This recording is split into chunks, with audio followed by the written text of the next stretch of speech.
Le garçon s'est approché du juge et a murmuré quelque chose qui a tout changé. Les portes du tribunal s'ouvrirent avec un grincement inquiétant lorsque Jeremiah Knox, 17 ans, entra dans le prétoire, les épaules carrées, mais le regard trahissant la guerre qui l'habitait. Un silence s'abattit sur la salle, non pas un silence total, mais le genre de silence qui vibrait dans l'attente d'un verdict encore à venir. Son entrée ne passa pas inaperçue. Les journalistes baissèrent leurs stylos, les caméras zoomèrent sur chacun de ses pas, et même l'huissier hésita brièvement. Le garçon, vêtu d'un costume bleu marine repassé de taille trop grand, déglutit difficilement sous la chaleur de chaque regard. Le tissu de sa veste lui collait maladroitement au corps, ses manchettes lui engloutissant presque les poignets, mais il garda la tête haute, tandis que 2 gardes le conduisaient vers l'avant de la salle. Son siège l'attendait à côté d'un homme qui n'avait pas offert un seul mot de réconfort depuis le début de cette affaire. Le défenseur public Brent Holloway, dont les cheveux clairsemés et les dossiers épars reflétaient la défaite dans ses yeux injectés de sang. Le regard de Jeremiah se porta brièvement sur la table des accusés, où son père, Raymond Knox, était assis, menotté, le visage impassible. Les chaînes tintèrent doucement lorsque Raymond se tourna pour croiser le regard de son fils.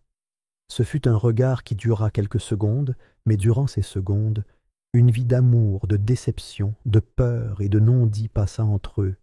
La silhouette autrefois fière de Raymond s'était amincie, ses yeux creusés par les nuits blanches et le poids d'une crucifixion publique. Pourtant, quelque part dans son regard, brûlait encore la flamme protectrice d'un père protégeant son enfant du feu.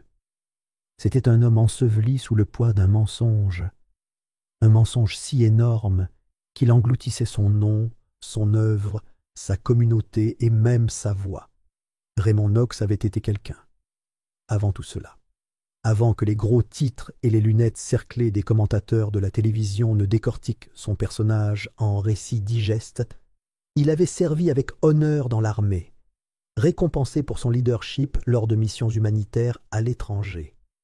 Après sa démobilisation, il était retourné dans les mêmes quartiers délabrés qui avaient failli le briser et était devenu animateur jeunesse.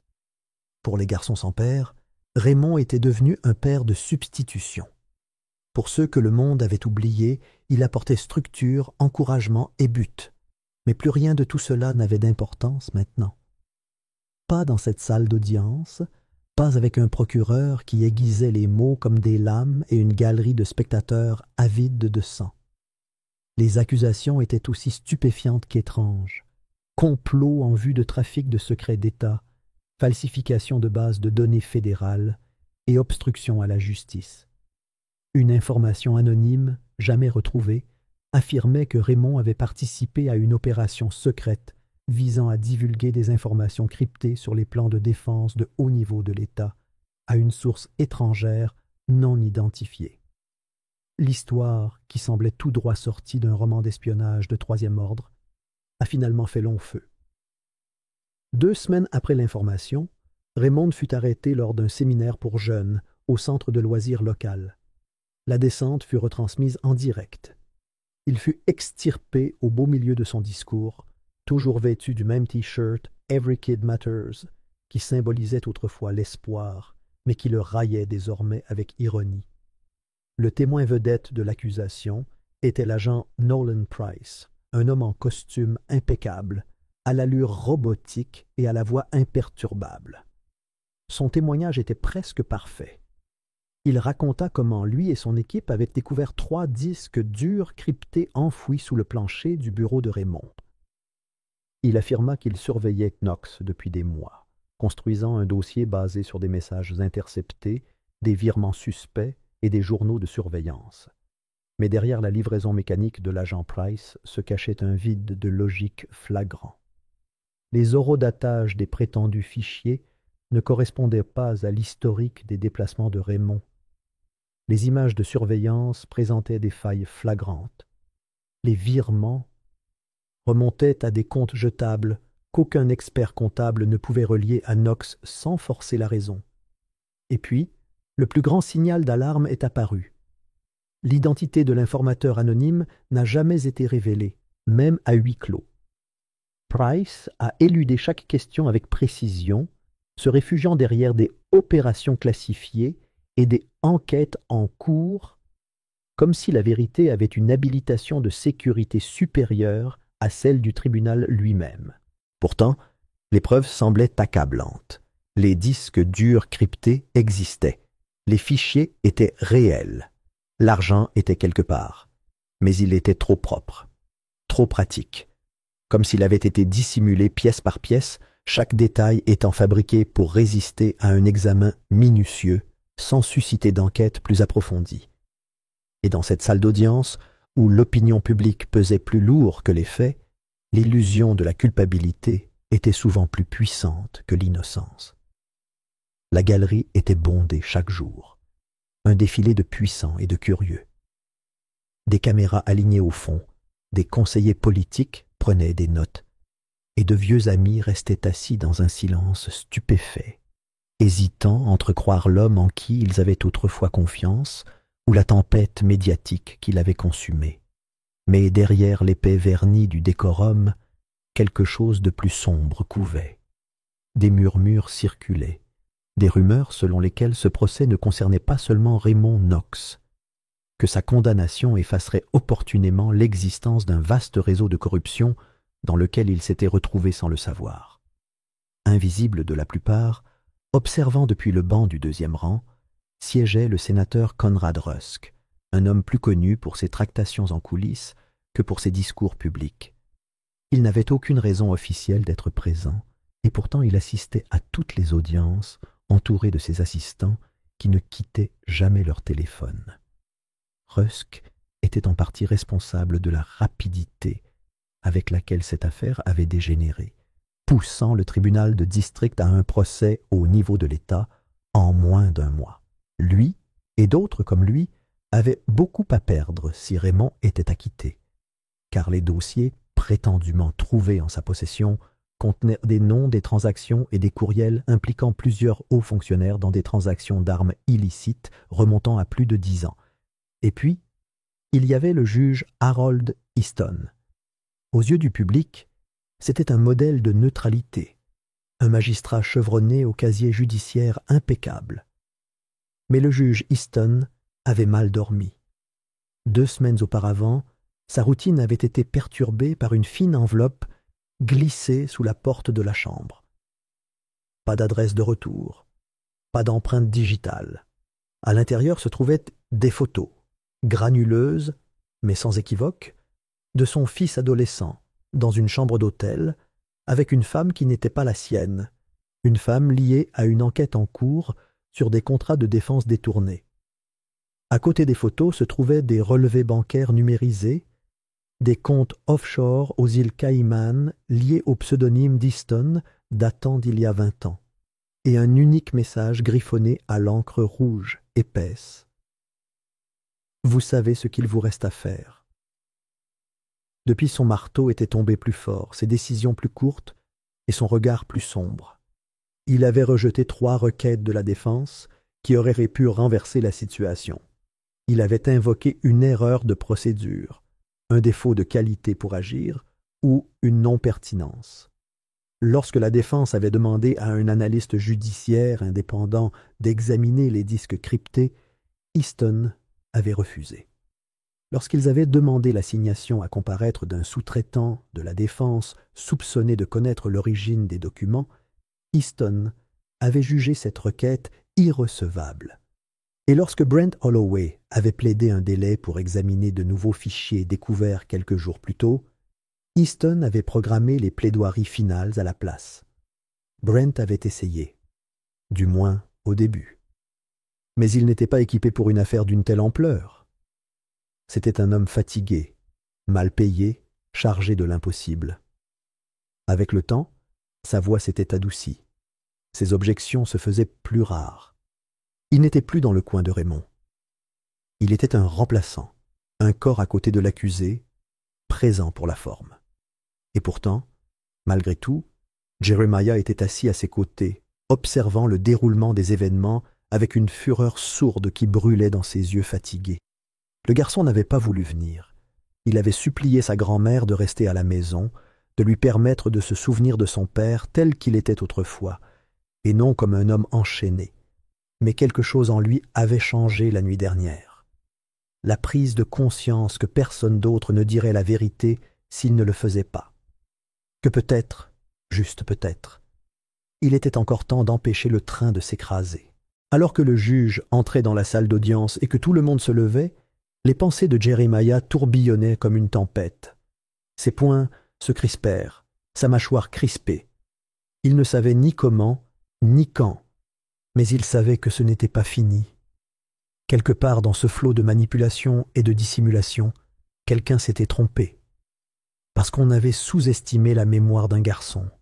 2 semaines plus tôt, il avait vu quelque chose que personne ne savait qu'il avait vu. Quelque chose qui briserait les mensonges s'il trouvait seulement le moment de le dire. Et au cœur de cette salle d'audience, tandis que le marteau claquait et que la foule se taisait à nouveau, Jeremiah Knox se renversa dans son fauteuil, les yeux fixés sur le juge Easton, non pas par peur, mais avec détermination. 2 semaines plus tôt, au cœur des ombres oubliées de la capitale, un SUV noir s'était enfoncé dans les bas-fonds d'un bâtiment gouvernemental privé, 3 étages sous la surface, passant devant des portes silencieuses et des gardes immobiles. Les murs de béton du parking s'étendirent dans un silence pesant, chargé du bourdonnement des secrets et des néons qui vacillaient juste assez pour rappeler à quiconque les observait que la vérité n'existait pas ici. Le directeur adjoint Franklin Ashford sortit du véhicule avec le sang-froid d'un homme qui ne se posait jamais la question. Il ajusta ses boutons de manchette, l'écusson de son agence gravé dans l'argent, et se dirigea vers un petit groupe d'hommes qui attendaient en formation. Costumes impeccables, mâchoires serrées, écouteurs branchés sur des canaux de commandement qui surveillaient les menaces non répertoriées sur les radars publics, Ashford ne perdit pas de temps. Il resta immobile, la voix basse et nette. Raymond Knox ne pouvait pas quitter ce tribunal en homme libre. Le commandement n'avait pas besoin de volume. L'autorité dans son ton était plus tranchante que l'acier, tranchant l'air vicié du sous-sol avec une précision chirurgicale. Personne ne le remettait en question. Il n'en avait pas besoin. Ce n'étaient pas des hommes d'imagination, c'étaient des exécutants de directives discrètes, évoluant sous le bruit de la politique et des gros titres. De tels ordres ne s'accompagnaient pas de débat. Ils arrivèrent avec des dossiers, des cibles et des attentes. Ashford avait une histoire avec Raymond Knox, une vendetta personnelle enfouie sous des couches bureaucratiques et des rapports expurgés. Des années auparavant, alors que Raymond travaillait encore dans le développement de la sensibilisation en tant qu'agent de liaison régionale pour la réintégration après le service, il avait discrètement déposé un rapport confidentiel alléguant qu'Ashford, alors directeur régional en pleine ascension, détournait des millions de dollars de fonds destinés à des programmes pour la jeunesse vers des comptes offshore privés déguisés en organisations à but non lucratif écran. Le rapport fut soumis par les voies légales. Il disparut sans laisser de traces. Le comité d'examen fut discrètement dissous. Raymond fut muté. Mais Ashford n'oublia jamais l'homme qui avait tenté de le démasquer. Et surtout, il savait que Raymond n'avait jamais vraiment lâché prise. Alors, lorsque des rumeurs apparurent selon lesquelles Raymond était entré en possession de dossiers classifiés reliant plusieurs hauts fonctionnaires, dont Ashford lui-même, au détournement illégal de fonds de la défense via des programmes civils et des sous-traitants étrangers, Ashford n'hésita pas. Il n'était pas du genre à attendre les tempêtes. Il les créait. Il a mis en cause un procureur déjà connu pour ses dossiers de poursuites biaisées, un homme qui se targuait davantage de condamnation que de justice. L'agent Nolan Price, issu d'une unité interne, était décoré, contrôlé et d'une obéissance absolue. Price avait déjà travaillé avec Ashford et savait exactement ce qu'il fallait dire et ce qu'il fallait taire. Un juge fédéral avec des squelettes enterrés a été identifié et un dossier a été constitué. Photos, transactions, le nom d'un fils sur la liste d'un hôtel privé, une menace formulée avec une cruauté chirurgicale. Le silence du juge Rod Easton n'a jamais été acheté par de l'argent. Il a été acculé par la honte.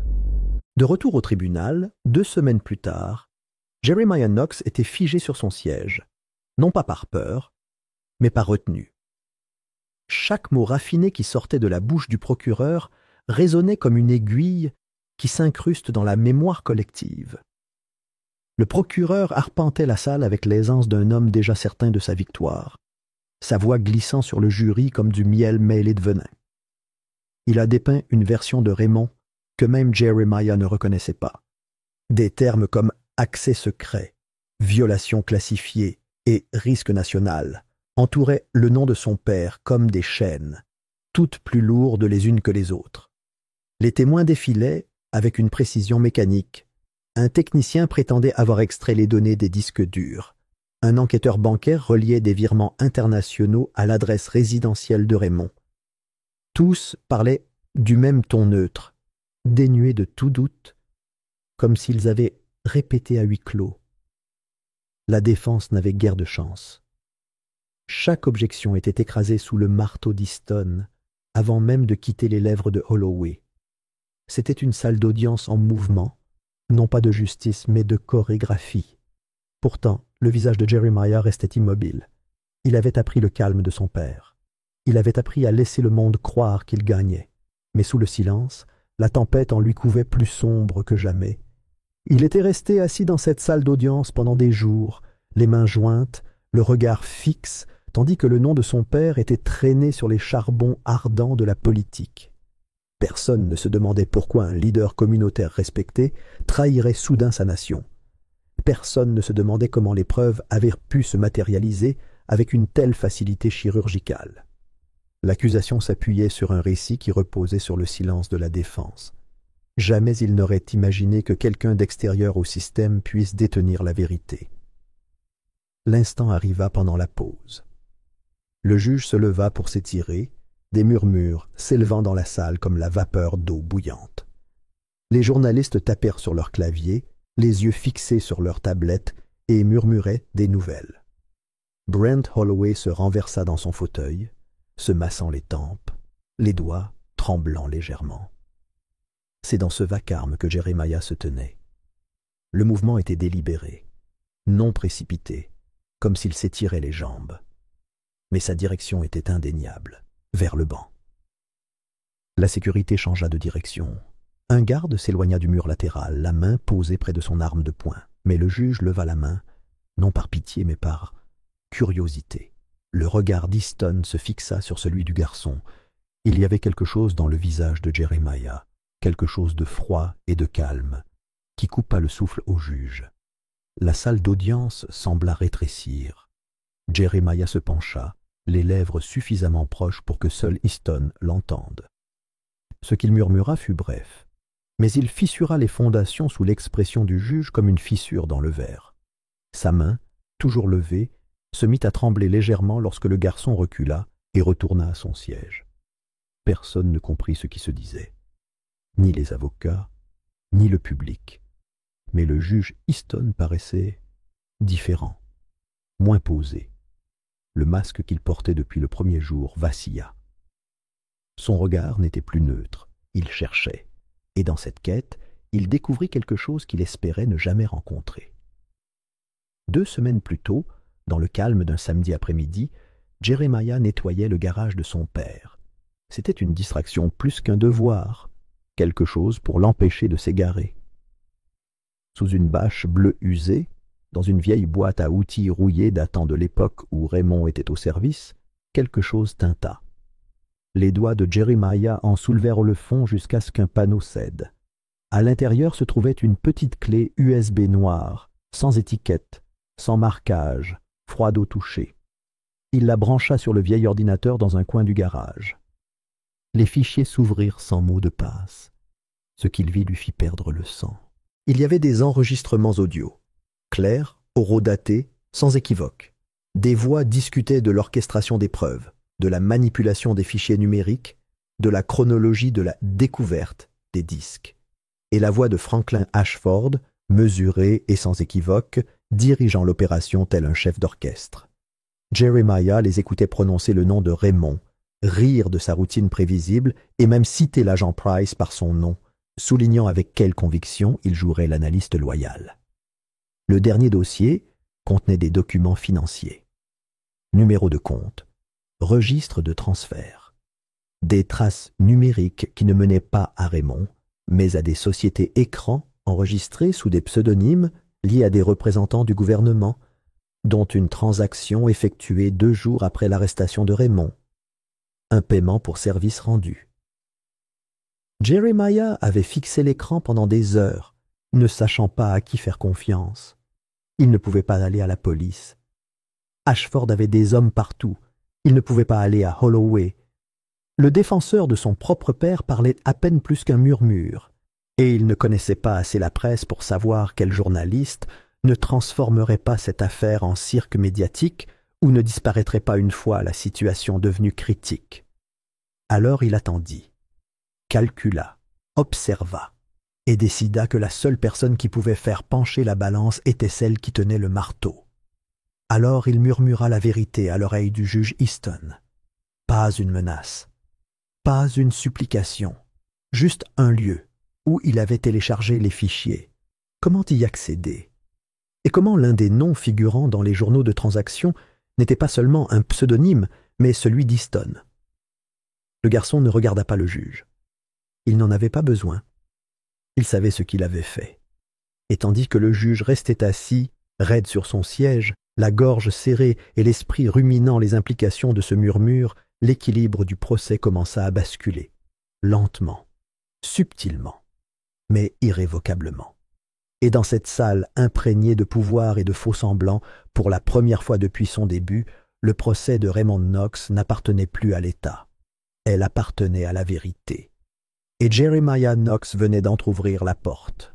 La main du juge Easton tremblait légèrement lorsqu'il retourna à son siège. Le même masque de sang-froid qu'il avait arboré pendant des années était de retour. Mais en dessous, une guerre faisait rage. Son esprit était déjà sous le choc des implications des paroles murmurées par Jeremiah. Il ne s'était jamais imaginé à la merci de son propre silence. Mais maintenant, au cœur de tout cela, il sentait le poids de ce silence peser sur lui. La clé USB, ce simple appareil technologique, contenait suffisamment de choses pour tout faire s'écrouler. La carrière qu'il avait bâtie pendant des décennies, les relations qui avaient assuré son confort, le pouvoir qu'il avait protégé.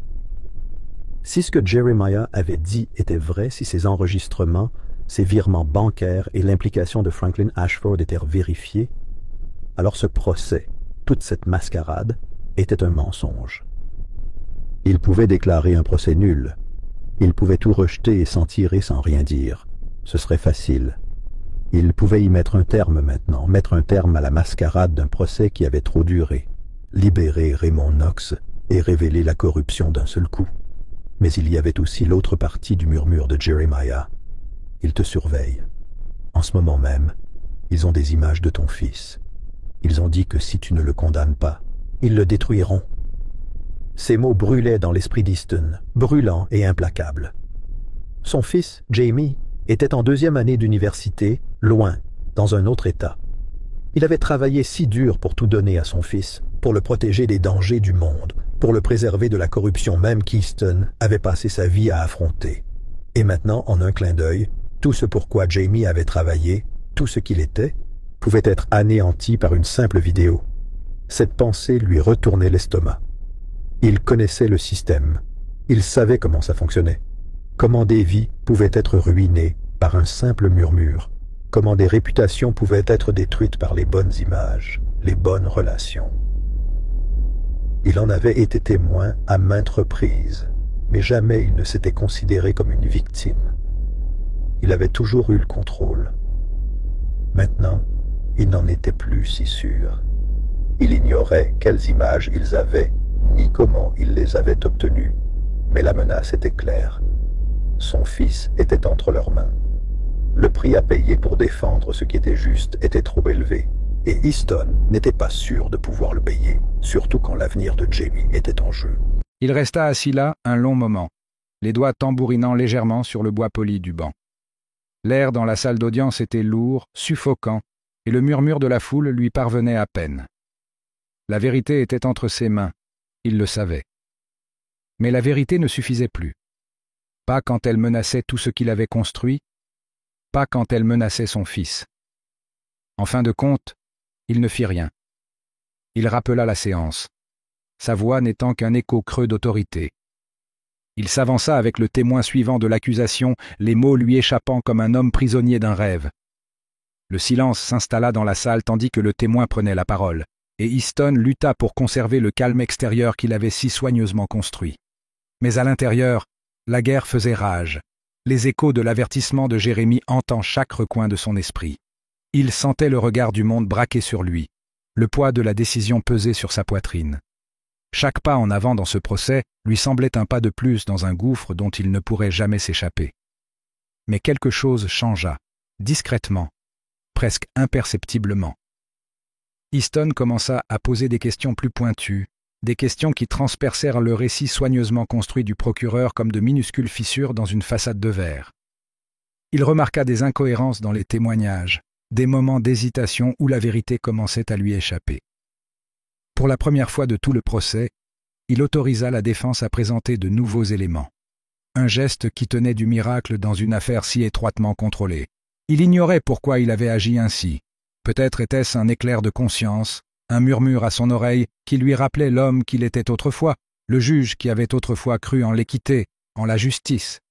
Ou peut-être était-ce simplement le fait que les murs autour de lui commençaient à se resserrer. Quoi qu'il en soit, quelque chose avait changé chez Easton, même si ce n'était que légèrement. Ashford et ses hommes n'étaient pas stupides. Ils virent presque immédiatement le changement d'attitude du juge. Le subtil changement de ton, les questions qui laissaient entrevoir un doute, la rare admission de nouvelles preuves, rien de tout cela ne passa inaperçu. Derrière leur calme apparent, ils préparaient déjà leur prochaine action, s'adaptant au changement de situation dans la salle d'audience, tels des prédateurs flairant le premier signe de faiblesse. Cette nuit-là, alors que l'obscurité s'installait sur la ville, le premier avertissement retentit. Jeremiah ne remarqua pas la camionnette noire qui le suivait tandis qu'il rentrait chez lui, la tête baissée, les pensées tourbillonnant encore dans la salle d'audience. Mais la camionnette ne s'arrêta pas. Elle le suivit jusqu'à sa porte, ses phares transperçant la nuit comme le regard d'un prédateur. Il jeta un seul coup d'œil par-dessus son épaule. Mais à ce moment-là, la camionnette avait déjà disparu dans l'ombre. Le lendemain matin, les pneus de sa mère étaient crevés. 4 entailles profondes, entaillées en diagonale sur le caoutchouc. C'était un message. Ils observaient. Ils n'avaient pas peur d'envoyer un message. Et si Jeremiah se croyait en sécurité, s'il pensait pouvoir défier le système sans conséquence, il se trompait. Au même moment, l'avocat de la défense, Holloway, recevait une menace enveloppée dans une enveloppe en papier kraft, un avertissement brutal et anonyme. À l'intérieur se trouvait une simple photo, une image granuleuse de son fils, alors étudiant, entrant dans un centre de désintoxication, un endroit qui n'avait jamais été mentionné en public. La menace était claire. Si Holloway persistait, s'il continuait à défendre Raymond, la vie privée de son fils, son avenir, serait brisée. La photo suffirait. Holloway reculerait. Il n'avait pas le choix. Le système avait du mordant et il ripostait. Mais Jeremiah n'en avait pas fini. Il ne pouvait pas en avoir fini. Les enjeux étaient trop importants. Le monde autour de lui avait déjà commencé à s'effondrer, mais il n'allait pas le laisser emporter son père. Ce soir-là, seul dans sa chambre, il prit une décision. Il a envoyé des copies numériques de la clé USB à tous les grands médias imaginables, cryptées avec un code que seuls les journalistes seraient capables de déchiffrer.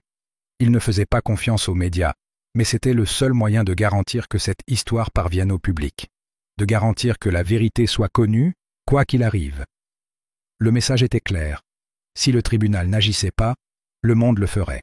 Le lendemain, Jeremiah entra dans la salle d'audience, le cœur battant la chamade, et remit la clé USB originale au tribunal comme une information anonyme reçue par l'intermédiaire de son conseiller d'orientation. Il regarda le greffier prendre la clé et la remettre au juge. Le visage d'Easton restait indéchiffrable, mais Jeremiah vit une lueur de reconnaissance dans ses yeux. Il savait que le juge n'avait plus le choix. la clé devait être examinée. Le camp d'Ashford s'emballa. La panique silencieuse et calculée qui s'empara de son équipe était palpable. Le désespoir se transforma en stratégie. Une requête fut déposée pour rejeter la clé comme fabriquée. Une demande de bâillon de dernière minute fut imposée, tout pour limiter les dégâts, tout pour empêcher la vérité d'éclater. Mais il était trop tard. La vérité avait déjà été mise en branle. La défense avait désormais ce qu'il lui fallait. Elle avait les preuves. Elle avait la vérité. Et la salle d'audience n'était plus le domaine de l'accusation. C'était le domaine de la vérité. Et Jeremiah lui avait donné une voix. Le dernier jour du procès arriva, un poids qui semblait peser sur tout le monde. Le palais de justice était encerclé par un mélange chaotique de manifestants et de journalistes, tous réclamant un morceau de l'histoire. Les flashs des appareils photos, les cris des voix, et la tension à l'extérieur étaient palpables, mais ce n'était rien comparé à l'électricité qui bourdonnait à l'intérieur de la salle. L'air était lourd, comme s'il retenait son souffle, attendant l'inévitable confrontation. Les murs de la salle semblèrent se refermer lorsque les portes s'ouvrirent. Et dès que la défense s'avança, un silence étrange s'abattit sur la salle. Jeremiah était assis au fond de la salle, le cœur battant la chamade. Il avait assisté au déroulement de ce procès, lentement, sûrement, douloureusement. Mais maintenant, c'était presque fini. La vérité était exposée aux yeux de tous. Et c'était une chose amère et crue.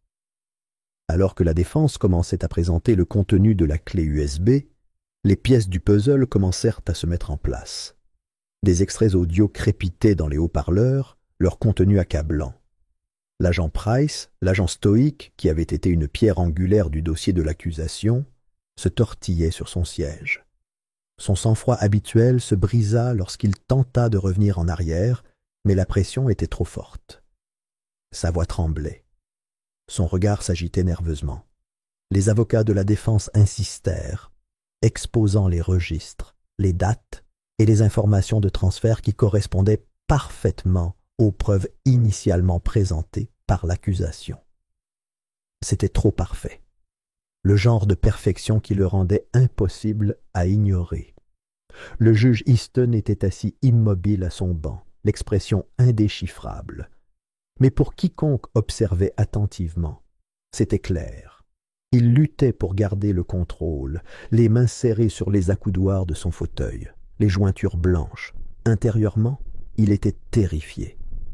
Il avait laissé les choses aller aussi loin. Il avait laissé la vérité s'abattre avec fracas. Mais il n'y avait plus de retour en arrière possible. Le poids de sa décision pesait sur son estomac comme une pierre, son esprit peinant à en assimiler les implications. Il ne s'agissait pas seulement d'une affaire d'innocence. C'était quelque chose de bien plus vaste. C'était l'effondrement d'un système perverti depuis si longtemps.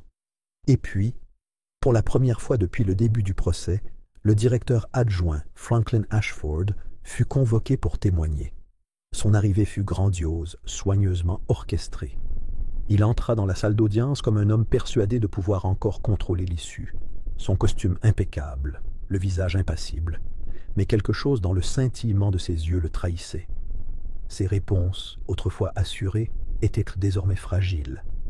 Sa voix manquait de l'assurance qu'il avait portée jusqu'ici. Il niait tout, bien sûr, mais ses paroles étaient dénuées de conviction. Il parlait avec le même détachement froid qu'il avait affiché tout au long du procès, mais à présent même cet aspect commençait à s'effilocher.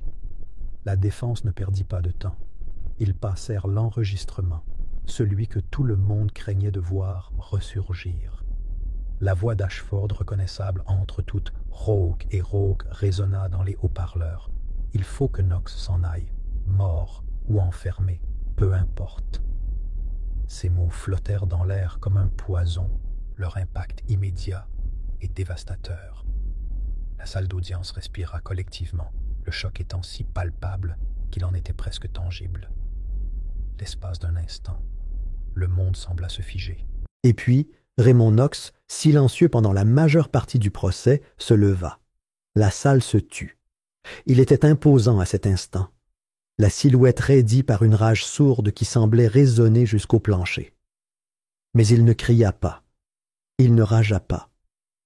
Il parcourut simplement la salle du regard, croisant ceux de ceux qui l'avaient soit débouté, soit accusé, et il parla, d'une voix ferme mais chargée d'un poids immense. « J'ai servi ce pays, j'ai servi cette ville, mais je n'aurais jamais imaginé que l'ennemi porterait le même insigne. » Les mots flottèrent dans l'air, une vérité amère s'installant sur la salle comme un épais brouillard. C'était une déclaration qui transcendait le procès, une déclaration qui dénonçait toutes les injustices, tous les torts commis au nom du pouvoir. Personne ne bougea, personne ne respirait. C'était comme si le temps lui-même s'était arrêté à cet instant. Le juge Easton demanda une brève suspension d'audience, la voix tremblante, luttant pour garder le contrôle de la situation. La tension dans la salle d'audience avait atteint son paroxysme. Dehors, les protestations s'étaient intensifiées, leurs appels à la justice résonnant dans les couloirs du palais de justice. À l'intérieur, seul le silence régnait. Le juge se retira derrière les portes closes de son cabinet, l'esprit en ébullition. Il savait quelle décision il devait prendre, mais ce n'était pas plus facile maintenant qu'au début du procès. La vérité avait été révélée dans toute sa brutalité, et son poids était presque insupportable.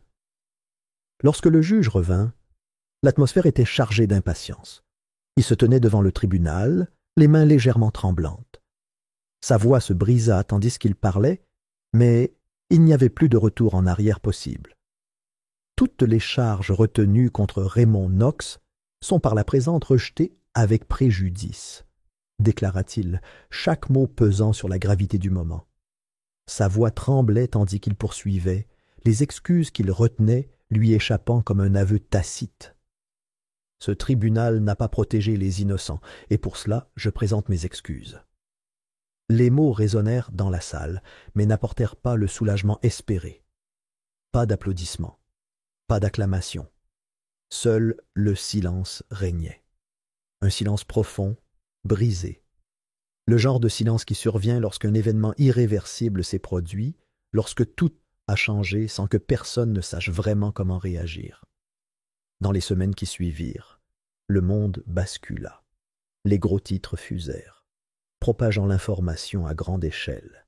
Des enquêtes furent ouvertes sur l'ensemble du scandale, sur la corruption qui avait atteint si profondément le cœur du système. Ashford, autrefois une figure influente, fut discrètement démis de ses fonctions, sa carrière réduite en cendres. Mais il n'y eut aucune victoire, pas de triomphe. Il n'y eut que les conséquences, les décombres laissés par un système défaillant. Le juge, lui aussi, présenta sa démission le lendemain. C'était la seule option qui lui restait. Il avait été complice du système même qui avait permis cela, et désormais, il ne pouvait plus y échapper. Sa réputation, comme celle d'Ashford, était irrémédiablement ternie. Mais Jeremiah ne recherchait pas la célébrité. Il ne voulait pas d'éloges. La victoire n'était pas la sienne. La détermination tranquille et inébranlable avec laquelle il évoluait dans le monde témoignait de la force qu'il avait trouvée face à une bataille qu'il n'avait jamais choisie. Il retourna à l'école, retrouvant le rythme de sa vie comme si de rien n'était. Mais tout avait changé. Son père était libre, la vérité avait été révélée et son poids avait suffi à tout bouleverser. En fin de compte, c'est tout ce que Jeremiah avait désiré, voir son père libre. Et c'est exactement ce qu'il a obtenu, pas de fanfare, pas de reconnaissance, juste la paix tranquille de savoir qu'il avait fait ce qui était juste. Et tandis que les jours se transformaient en semaines et que le monde avançait, le poids de cette vérité s'est incrusté dans la structure de la ville, ses ondes se propageant au-delà. Le système avait été brisé, ses secrets mis à nu. Mais pour Jérémie, la victoire était personnelle. Ce n'était pas une question de gloire ou de distinction. C'était une question de son père. Et il avait gagné.